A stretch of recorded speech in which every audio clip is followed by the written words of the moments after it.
సుప్రభాత సమయం మొదలుకుని అర్ధరాత్రి పూర్వార్ధం వరకు ఆలయంలోని దేవీ దేవతలకు ఎన్నో అర్చనలు, మంగళహారతులు, అభిషేకాలు జరుగుతుంటాయి. దైనందిన పూజా కార్యక్రమాలతో పాటు వారోత్సవ, పక్షోత్సవ, మాసోత్సవ, మహోత్సవ, బ్రహ్మోత్సవాలెన్నో నిర్వహింపబడుతుంటాయి. బ్రహ్మ అనే మాటకు మహోన్నతం, గొప్పది అనే అర్థాలున్నాయి.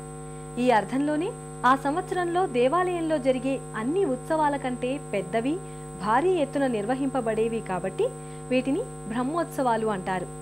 మల్లికార్జున, కామాక్షి అమ్మవార్లకు కూడా ఏటా బ్రహ్మోత్సవాలు వైభవోపేతంగా ప్రచలిస్తూ ఉంటాయి.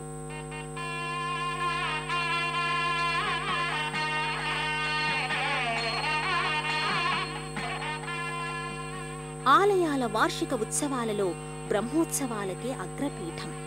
కామాక్షి మల్లికార్జున స్వామి దేవాలయంలో కూడా బ్రహ్మోత్సవాలని వైభవంగా నిర్వహిస్తారు. బ్రహ్మోత్సవాలకు అంకురార్పణతో శ్రీకారం చుట్టబడుతుంది. ధ్వజారోహణంతో అన్ని లోకాల వాసులకు ఆహ్వానం పలుకుతారు.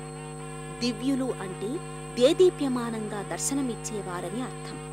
బ్రహ్మోత్సవాలలో విద్యుద్దీపకాంతులతో దివి నుండి భువికి దిగినట్లు కనిపిస్తారు దేవీ దేవతలు.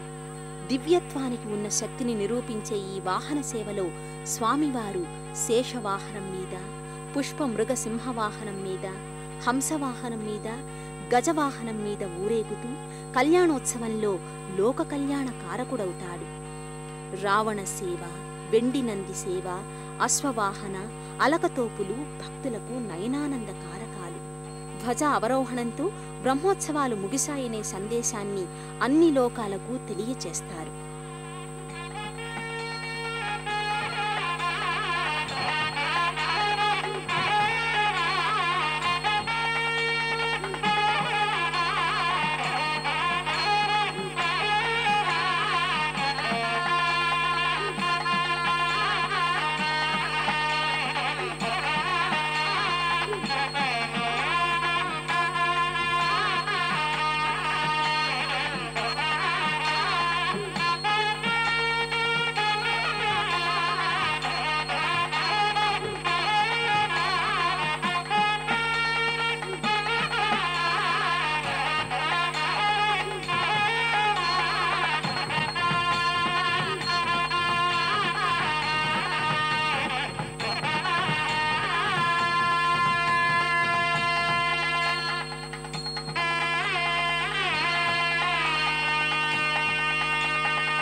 కామాక్షి సమేత మల్లికార్జున స్వామిని అర్చించుకుంటున్న పెన్నా నది శీతల జలసీకరాలు మనపై కూడా వర్షించాలని ఆకాంక్షిద్దాం.